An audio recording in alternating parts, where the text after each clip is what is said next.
Good morning, students. Now we are going to study chapter 7, The Window. So, there are some before you read points. Frampton Nuttall had bad nerves. तो उनका कैसा था, वो उनका दिमाग जो है थोड़ा कंफ्यूज था, परेशान रहते थे फ्रैम्पटन नटल जो थे। तो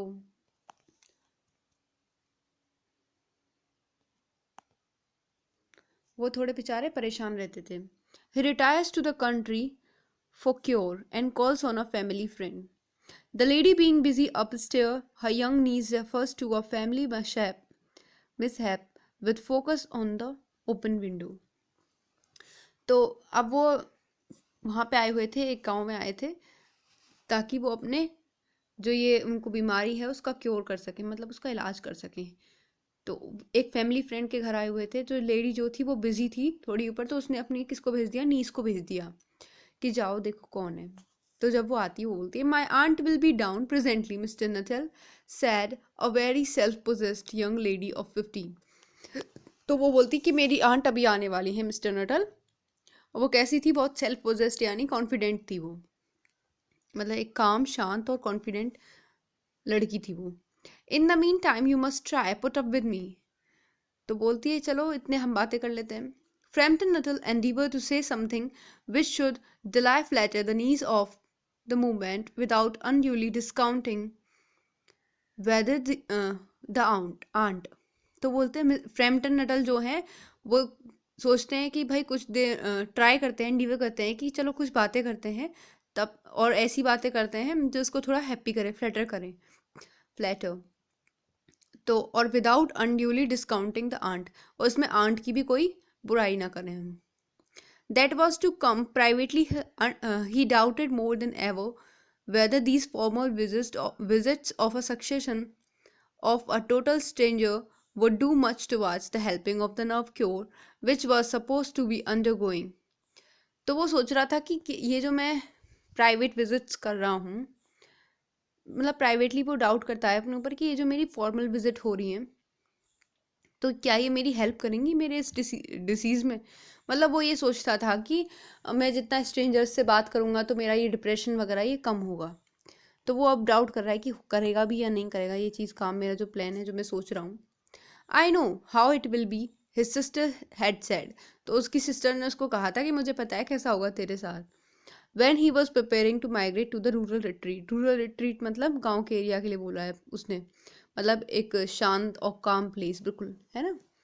तो बोलती मुझे पता है तेरा क्या होगा वहाँ पे जब तू वहाँ पे जाएगा। रूरल रिट्रीट मतलब वो शांत एरिया में।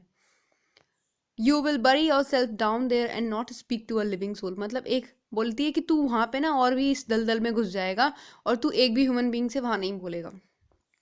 Your nerves will be verse then ever from mopping. तो बोलती जो तेरा दिमाग है ना वो और भी ख़राब हो जाएगा उस सैडनेस में, उस अकेलेपन में रह के। ठीक है, तू और सोख मतलब अंदर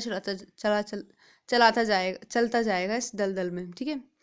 I shall just give you letters of introduction to all people I know there. Some of them, as far as I can remember, were quite nice.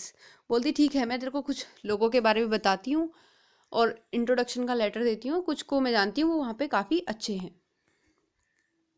Frampton wonder whether Mrs. Sappleton,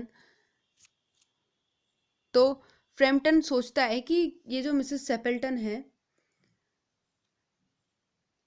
the lad to whom he was presenting one of the letters of introduction came into the nice division। तो वो सोचता है, उसने एक मतलब एक list बनाई होगी भाई ये लोग अच्छे हैं ये लोग ख़राब हैं। तो वो सोचता है कि ये जो मिसेस सेपल्टन जिस लेडी से वो मिलने आया है काश ये तो ठीक हो। ठीक है, नाइस डिवीजन है इसलिए बोल रहा है। Do you know many of the people around hair आज द नीस। अब नीस होता है बेटा भतीजी, जो उसकी भतीजी को उसने भेजा था कि जाके देखो। तो जब बहुत देर से वो शांत हो जाता है तो वो पूछती है कि क्या तुम यहाँ पे कुछ बहुत सारे लोगों को जानते हो। When she judged that they had had sufficient silent communion। मतलब साइलेंट कम्युनियन का मतलब है कि वो जब उसने जज किया कि शांति में अपने दिमाग में कुछ ना कुछ सोचे जा रहे हैं बहुत देर से, तो तब उसने पूछा कि तुम, उसने सोचा कि अब चलो हम ही कन्वर्सेशन स्टार्ट करते हैं। तो उसने बोला कि तुम यहाँ पे शायद बहुत सारे लोगों को जानते हो। तो वो बोलते हैं कि हार्डली अ सोल, मुश्किल से किसी को भी। सैड फ्रैम्पटन बोलते हैं, my sister was staying here some years before. ago. She gave me a letter of introduction to some of the people here. बोलता है कि लेकिन मेरी जो सिस्टर है वो रही थी यहाँ पे कुछ साल पहले और उन्होंने मेरे को कुछ लोगों के बारे में बताया है जो कि यहाँ पे जिनको वो जानती हैं. He made the last statement in a tone of distinct regret. मतलब थोड़ा एकदम मतलब एक रिग्रेट वाली अच्छी वाली फीलिंग नहीं थी जिसमें उन्होंने वो जो लास्ट वाला स्टेटमेंट दिया था. Then you practically nothing know then you practically nothing about my then you know practically nothing about my aunt. तो बोलती है फिर तो तुम्हें बिल्कुल भी मेरी आंट के बारे में कुछ नहीं पता होगा. Pursued the self-possessed young lady. वो नीस बोलती है. Only her name and address, admitted the caller. तो उस कॉलर जो वो हैं फ्रेम्पटन वो बोलते हैं कि हाँ बस उनका नाम और एड्रेस पता है मुझे. He was wondering whether Mrs. Stapleton was in the married or widowed state. तो वो सोच रहे थे कि ये जो मिसेस सेपल्टन है ये मैरिड हैं या विधवा हैं कैसी हैं. An undefinable something about the room seemed to suggest this masculine habitation. लेकिन उसको देख के रूम को ऐसा लग रहा था कि यहाँ पे कोई मेल तो रहता है. Her great tragedy happened just 3 years ago, said the child. That would be since your sister's time. तो अब उसके दिमाग में एक बात आती है. वो बोलती है कि तुम्हें पता है उनके साथ एक ट्रेजिडी हुई थी मतलब एक हादसा हुआ था जस्ट 3 साल पहले. अब से हो सकता है जब तुम्हारी सिस्टर यहाँ हो तो अब का टाइम हो. हर ट्रेजिडी आस्क्ड फ्रैम्पटन. बोलते हैं कौन सी tragedy. Somehow in this restful country spot tragedies seemed out of place. बोलता है कि ऐसा लगता है कि इस जो पीसफुल एरिया है यहाँ भी ट्रेजिडी आ जाती हैं क्या. ऐसा लगता है कि यहाँ तो ट्रेजिडी का कोई मतलब ही नहीं है. You may wonder why we keep that window wide open on an October afternoon. तो बोली तुमने कभी सोचा नहीं है अभी तक कि हम इतनी आफ्टरनून में इतनी गर्मी में हम अक्टूबर के मंथ में ये विंडो क्यों खुली छोड़ते हैं. नीस ने कहा indicating a large French window that open to the lawn.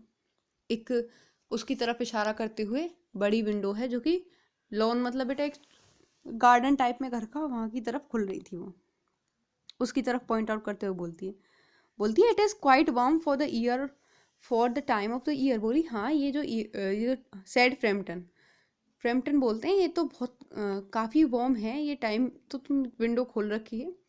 But has that window got anything to do with the tragedy. तो वो बोलता है कि इस ट्रेजिडी का कुछ लेना देना है कि इस विंडो का कुछ लेना देना है क्या उस ट्रेजिडी से. Out through that window 3 years ago, a day her husband and her 2 younger brothers went off the day's shooting. They never came back. In the crossing of the moor, their favorite shooting ground, they were all engulfed in a treacherous piece of bog. तो वो बोलती है कि एक दिन इसके husband उसके 2 brothers shooting के लिए गए थे और वो लोग जो है यहाँ पे ग्रास लैंड में बेचारे वो कवर हो गए थे मतलब पूरे के पूरे वहीं पे एक मडी प्लेस था वहाँ पे वो धंस गए नीचे उसमें. It had been that dreadful wet summer. और वो दर्दनाक वेट समर जो थी and places that were safe in the other years gave way suddenly without warning. बोलिए ये बहुत खतरनाक कभी कभी ऐसे प्लेसेस होते हैं बिना वार्निंग के उसमें ये सब चीज़ें हो जाती हैं. सेफ नहीं होते कुछ जगहें. Their bodies were never recovered. और उनकी बॉडी कभी रिकवर नहीं हो पाई हैं. That was a dreadful part of it. ये बहुत दर्दनाक पार्ट है उसका. Here the child's voice lost its self-possessed note and became threateningly. तो यहाँ पे जो उसकी कॉन्फिडेंट वॉइस थी वो थोड़ी सी डगमगा जाती है थोड़ी हेजिटेट करती है वो उसे बोलने में. ठीक है. तो उसने कहा कि उसके जो वो तीनों लोग गए थे वो एक मतलब वहाँ पे दफन हो गए उसमें ही कहीं मिट्टी के एरिया में. With this we completed our today's chapter.